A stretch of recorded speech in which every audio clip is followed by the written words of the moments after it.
A questão do ETF de cripto. Hoje a gente tem várias corretoras negociando ETF, oferecendo para os clientes.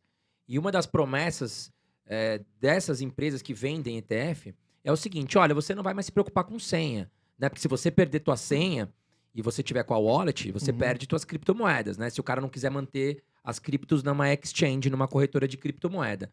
Você acha que tem benefício comprar um ETF hoje de criptomoeda? Infelizmente, para grandes empresas, grandes instituições, eles não conseguem comprar, às vezes, não tendo um ETF. Eles precisam dessa aprovação para ter permissão estatal para investir no ativo.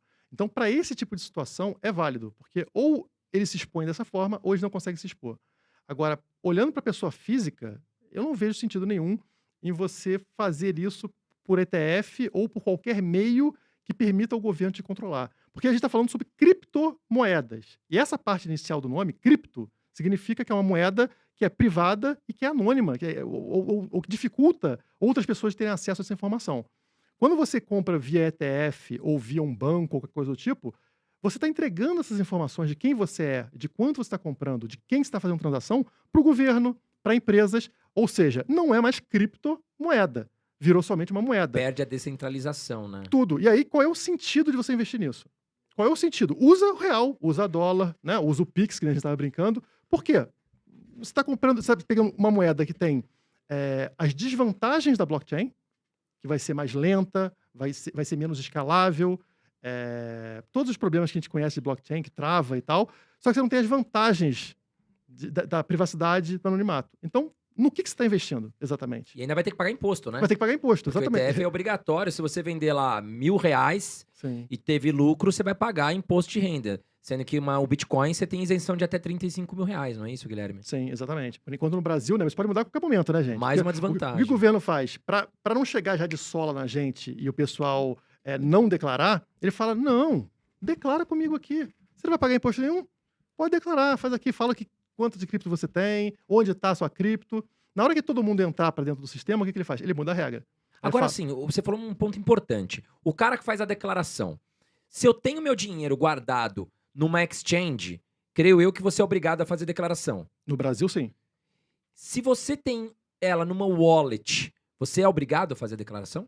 O governo diz que sim. Mas Eu, aí eu as eu não posso pessoas... falar muita coisa sobre isso, mas assim, o governo diz para você que sim, você tem que declarar tudo que você tem. Agora, a pergunta é, como é que ele vai saber que você tem? Tá Ele na não- wallet Tá ali, na não vai wallet saber ali, que você não tem. tem. Eu troquei eu e você aqui, ninguém tá Isso. sabendo, né? Se você faz no P2P, né, a gente troca criptomoedas, ninguém tá sabendo disso. Exatamente. É, Manteve agora, na exchange, aí é, o governo vai se saber, você né? passou numa exchange brasileira, agora o governo vai ficar sabendo, né? Uhum. Antigamente não tinha esse problema, na época que eu entrei, por exemplo, não existia isso. Agora a exchange vai te declarar. Então, se você não declarar, vai ter um furo. Tu vai cair na Entendi. malha. Então, agora, se você usa uma exchange estrangeira que não tem CNPJ no Brasil, que não tem sede no Brasil, ela não te declara, tá? Esse é um outro ponto. Então, assim, pessoas que já estão com cripto no bolso, elas fazem transações, às vezes, em exchange lá fora e não declaram. Existe um risco? Existe um risco, digamos, bem baixo, mas existe, né? E se está na carteira dessa pessoa, não existe risco porque ninguém sabe dessa informação. Agora, Guilherme, a questão do risco, né? Muitas pessoas falam, putz, eu vou investir em cripto, tem a questão do hacker. Puta, a gente vê várias exchanges, corretoras que o hacker invadiu, né? Tirou milhões de criptos aí da carteira das pessoas. O que você fala sobre isso? É seguro guardar as criptomoedas em uma corretora de criptomoedas? Hoje em dia, se está entre as grandes corretoras, é seguro sim, porque todas elas têm seguro para isso. Antigamente, ela era hackeada, se ela não tivesse fundo, ela tinha problema. Hoje, o que elas fazem? Elas deixam 95% ou mais dos recursos em carteira fria, que nem a gente faz, pega Ledger, né, pega Trezor e guarda isso lá no cofre, e somente 5% ou menos fica na plataforma para transações que estão acontecendo ali dentro. Então, tudo que o hacker pode roubar é isso, esse negócio entre 1 e 5% que está dentro da corretora. E esse valor que está ali dentro, ele é segurado. Se tiver um roubo, alguma empresa vem e devolve esse dinheiro. Então, assim, com relação a isso, o risco para grandes corretoras é muito baixo. O problema é que tem gente que entra em corretora pequena, desconhecida, e toma um golpe. Então, assim, cuidado com a corretora que você vai entrar, porque aí sim você tem um risco, tá? E com pirâmide. Mas sabe que hoje eu tava ali estudando para passar notícia de mercado e até queria deixar esse recado para vocês, pessoal. Foi invadido, uns hackers conseguiram invadir as carteiras das pessoas. E saiu hoje, eu não me lembro o número exato. Por quê? Acontece muito. eles estavam mandando e-mails, SMS, falando que estava com problema na carteira. E às vezes a pessoa, ela sabe, ela tá começando, ela ainda tem aquela Sim. ingenuidade. E saiu uma notícia hoje falando que vários hackers roubaram as cripto. Você chegou a ver isso, É o Guilherme? que chama de phishing, né? Phishing é você coloca um link, que é um link malicioso, a pessoa acha que aquele e-mail é da corretora, clica, aí vai pedir sua senha, vai pedir tal, você coloca ali, ou seja, você deu Pois é. tudo pro bandido. O bandido sabe qual é a tua senha para acessar aquela Porque corretora. eles sabem alguma coisinha da pessoa, passam alguns detalhes que a pessoa fica com medo e Ele ela te cai, capturou, né? né? Através desse phishing, desse link, ele te capturou. Porque aí ele vai fingir, vai simular que é tua corretora, vai te pedir alguns dados, você vai fornecer, aí você vai fornecer teu nome, teu CPF, tua senha, E ele vai aí o acessar. cara vai acessar e vai fazer o saque pra ele. E nesse Então, caso foi é pior, porque eu acho que foi ligado à Trezor, tá? E foi alguém interno da Trezor que passou um e-mail oficial da Trezor. Isso. Então você Eu- imagina, você recebe um e-mail, você verifica. É da Trezor. Então Exato. vou A clicar. pessoa confia, né? E era golpe. Então, pessoal, o recado que fica aqui. Quando chegar um e-mail, meu amor, um SMS, não caia nesse golpe. Porque às vezes a pessoa vai lá, ela clica, foi o que o Guilherme falou. Liga na corretora, se informa, veja bem. Porque hoje foi uma notícia que me deixou assim chateada. E nesse caso foi pior, porque o Guilherme tá falando aqui que foi de um e-mail oficial. Porque eu, quando recebo o e-mail de alguém, eu primeiro eu vou lá ver. Opa, deixa eu ver se é um e-mail oficial. Sim. Cara, tá lá, @trezor.com, o cara fala, meu, é da empresa, né? É. Por exemplo, não clique em nada. O melhor que você pode fazer é receber um e-mail da empresa, vai lá, entra no navegador, coloca o site, digita lá trezor.com e loga lá, bota os seus dados, você fazendo sozinho. Não clica no link para direcionar, porque sempre tem um risco. Complicado. Vou falar um negócio pra você, Guilherme e Carol. Outro dia eu tava na minha academia, e aí eu tava ali, né, na esteira e tal. O professor, a gente conversando, André, sobre finanças, que às vezes o professor vai tirar alguma dúvida de finanças comigo lá. E a gente tava falando sobre o Pix, né? E aí ele chegou e falou assim: os bancões se ferraram dessa vez. Por quê? O Pix tirou uma boa parte da receita dos bancos. E é verdade, porque os grandes bancos cobravam tarifa, né, de TED, DOC, e perderam ali a questão da receita de tarifas. Mas aí eu rebati, eu fiz outra pergunta, eu devolvi a pergunta para ele. Você não acha que o Pix, o maior interessado em implementar foi os grandes bancos? Ele falou, como assim? Os grandes bancos perderam receita? Eu falei, sim, mas o Pix poderia ter vindo há muitos anos já, né? Esse sistema já era conhecido. Agora, por que implementou o Pix agora? Será que não foi para frear os bancos digitais? Porque os bancos digitais vinham minando a receita dos grandes bancos de qualquer forma. A gente viu aí Nubank, Banco Inter, subindo a base de clientes de uma forma muito rápida. Por quê? Porque lá não pagava tarifa. Na minha opinião, o Pix veio com muito benefício para os grandes bancos. Eles perderam receita? Perderam. Mas estão segurando a base de clientes agora. Porque o cara não precisa mais abrir conta hoje num banco digital. Ele fica no bancão, porque ele tem um Pix. Qual era a vantagem que ele tinha lá no banco digital? Tarifa de graça. Porque, cara, cartão de crédito, quem consegue dar grandes limites ainda são os grandes bancos. O cartão de crédito ali no banco digital não consegue ainda te entregar um grande limite, né? E aí, interessante que a gente tava falando de real digital, Pix, eu lembrei dessa questão aqui pra vocês. Vocês não acham que faz sentido? Faz todo sentido. Mas também os bancos, eles ganham dinheiro muito com empréstimo, né? Com juros que as pessoas devem. Então, eu acho que para eles, sim, eles perdem a receita, não sei se vocês concordam, perdeu, mas eles continuam tendo receita de Não, empréstimo, sim. essas coisas. E assim, a receita que eles perderam das tarifas, eles estavam perdendo de qualquer jeito, porque os bancos digitais estavam crescendo a base muito rápido. Agora foi uma forma de o quê? O Pix freou o crescimento dos bancos digitais. Junto com a regulamentação também, que Junto ficou com a muito mais pesada regulamentação. para banco digital, né? Exato. Que é o quê? Matar a concorrência. Que a gente falou, concorrência é bom, porque Exato. reduz custo. Por que a gente ficou sem taxa em banco digital? Porque eles estavam concorrendo. Quanto mais banco digital aparecia, melhores vantagens a gente tinha. E eu acho que quem trouxe o Pix foi os bancos digitais, com grande influência dos bancões que aceleraram a vinda do Pix. Essa é a Sim. minha opinião, não tô afirmando nada Sim, aqui. eu concordo. Mas eu acho que faz muito sentido, né? Sim. É isso aí, mas vamos continuar falando de criptomoeda aqui, Carol. Não, eu queria perguntar o seguinte, porque o que a gente vê? Quando vem a queda, a pessoa fica desesperada. Meu Deus, o que eu faço? Tal. E fica mesmo, que foi o que o Guilherme falou, acaba vendendo no momento errado. O que você acha que a pessoa deve fazer nesses momentos grandes de queda? Comprar. Eu acho que é simples assim, porque o que acontece é o contrário, né? A pessoa tá comprando sempre que tá no alto, que é o momento mais arriscado, mas eu entendo que a pessoa tem vontade de comprar ali. Porque tá fácil, né? Tá subindo direto. Tá no verdinho, Tá tudo verde é verdinho. bom. Pô, 5%, 10%, 15%, pô, tá lindo.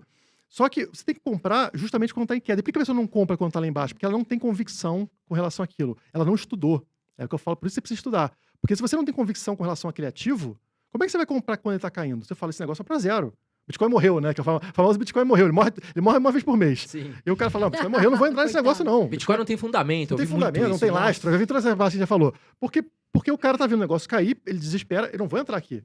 Então, ele ganha confiança quando? Quando o preço está subindo. Ele tem que quebrar isso. Como é que ele quebra? Ele estuda, ele entende por que o Bitcoin é um ativo superior aos outros, e aí quando cair, ele olha isso como oportunidade. Promoção do Bitcoin, né? E não como um pânico. E é isso que eu faço. Então, quando eu acumulo mais Bitcoin? Quando o preço está lateralizando, como está agora, ou quando ele está no fundo. Quando tem aquela queda feia, que a gente vê 10%, 15% num dia só, blum, aquela vela vermelha enorme, ali eu acho lindo. É ali que eu falo, pô, Agora eu vou pra cima. maravilha, porque eu tenho certeza que vai voltar. O mercado, ele dá uma equilibrada, né? Então, pra cima é a mesma coisa. Quando ele sobe muito, eu falo, vai ter que equilibrar, vai ter que cair um pouco.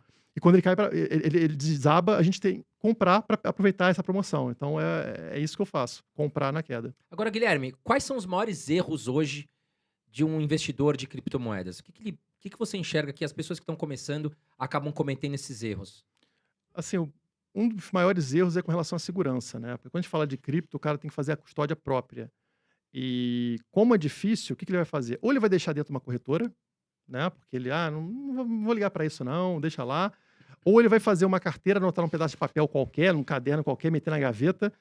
E isso é muito arriscado. É muito mais arriscado, inclusive, você deixar no banco, né? Porque, imagina, o caderno vai lá, tua esposa, um caderno velho, joga fora, acabou. Você perdeu suas criptomoedas. O cachorro come, qualquer coisa. ou inunda a tua casa, pega fogo na tua casa. Como é que você vai fazer, né?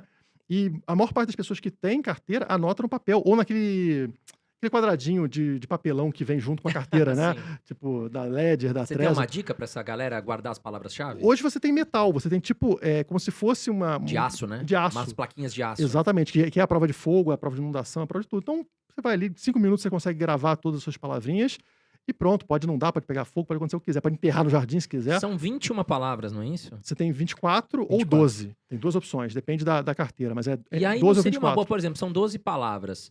O cara pega uma plaquinha de aço, 6, guarda 6 ali. E outras 6 numa outra plaquinha de aço. Aí ele guarda uma Num lugar, outra em num outro. lugar, outra num lugar, né? Porque daí você Sim. também diversifica ali Exatamente. a proteção. É a né? forma que você tem de dar mais segurança, né? Porque pode acontecer que a gente fala que você faz toda a segurança, mas vem um cara com um martelo de R$5 e consegue a tua senha, porque ele vai bater no teu joelho até você falar a tua senha. Exato. Então, como é que você evita esse risco? Você não deixa tudo no mesmo ambiente, você descentraliza isso para você ter só uma parte dessa informação. Você pode deixar uma parte com a tua mãe, uma parte com, sei lá, claro, tem que ser um lugar confiável, né? Porque tua mãe também pode fazer besteira. Então, você tem que ter confiança nessas O que é pessoas. essa plaquinha aqui? Eu vou jogar fora, né? Jogar fora. Então, claro, tem que ser algo bem com bastante cuidado, mas hoje a gente tem multisig também, né? Que você precisa de 3. Você tem 3 assinaturas, você precisa de 2 pessoas para fazer a assinatura e acessar uma carteira. Ou multisig de 5, então você precisa de 3 das 5 para acessar. Então você consegue fazer isso de forma descentralizada, dar a chave para cada filho, e até se você morrer, eventualmente, as pessoas conseguem acessar. Porque precisa de 3 das 5 chaves para acessar. Ninguém sozinho consegue, mas 3 pessoas das 5 E conseguem. você falou um negócio importante. Por exemplo, um cara veio e me sequestrou. Sim. E aí ele sabe que eu tenho criptomoeda. Por isso que é importante segurar a língua, pessoal. Porque é o que eu falo. A língua guardada dentro da boca é a melhor coisa. E boca aberta entra mosca. Cuidado numa mesa de bar que você tá falando com seu amigo, que você investiu R$100 mil em criptomoeda, que às vezes tem um cara aqui, ó, de ouvido, do lado da mesa, e aí, meu amigo, ele vai te pegar. E aí eu tenho essa dúvida. O cara foi, te sequestrou, tá com o martelinho ali, vai bater no teu joelho até você falar as palavras-chave pra ele capturar as tuas criptomoedas. Por isso, Existe como se proteger disso? Por isso você não deve falar nunca quanto você tem de criptomoeda, né? Nem que tem criptomoeda. O ideal é que ninguém saiba, tá? Só tua esposa no máximo e mais ninguém, porque é sempre o risco. Você pode falar para um amigo e o amigo fala, pô, o Guilherme tá milionário com cripto, né? Pô, o Guilherme tem sei lá quantos. E pronto, ele vai passar isso para outra pessoa e essa pessoa é um risco que você não conhece. Mas hoje em dia. grupo de WhatsApp. Grupo né? de WhatsApp vai passando você passa informação. aí passa pro áudio outro, e quando você vê, já espalhou para todo mundo, né? Exatamente. Mas hoje já existem carteiras que tem um modo carteira do bandido. Como é que funciona? Você tem a tua carteira com a sua senha que acessa a carteira. Mas tem uma outra senha que você cria que ela te leva para a carteira do bandido. Então você tem um grande valor na tua carteira de verdade, mas um valor razoável. Não vai botar R$5, né, pessoal? O cara vai apostar o tirando, bandido né? é trouxa, né? Então Exato. você bota lá, sei lá, bota R$2 mil lá na carteira do bandido, o cara te pegou, sabe que você tem cripto, não sei porquê, você fala, tá bom, tá aqui minha senha, pum, vai acessar essa carteira do bandido, ele vai levar os seus R$2 mil e você sai com o seu joelho intacto. Então, Mas assim, a polícia consegue rastrear? Não. Não dá pra rastrear. Não. A carteira, tipo, ele passou pra carteira do bandido, o João me assaltou. Transferiu da minha carteira pra do João. Não tem como rastrear. A blockchain é transparente, vai aparecer a transação. Agora, você não sabe quem é quem. Né? E como você vai buscar isso de volta? Você não consegue. Então, esse é um problema, é muito difícil. Claro que se você passar por alguns locais centralizados, aconteceu isso com os bilionários, não sei se vocês viram ali, teve uma notícia do ano passado, né? Que eles roubaram bilhões de uma corretora grande americana e a polícia conseguiu encontrar. Por quê? Porque eles começaram a botar o Bitcoin em serviços centralizados, e aí o cara vai começando a monitorar, né? Vai chegando cada vez mais próximo e triangular, que eles falam, né? Até atingir aquela pessoa. Então, assim, se você passa por centralização, sempre existe um risco. Agora, Guilherme, por exemplo, eu tenho uma empresa e eu quebrei, Uhum. tá? Eu tenho lá 10 funcionários. Mas todo o meu patrimônio está investido em criptomoeda.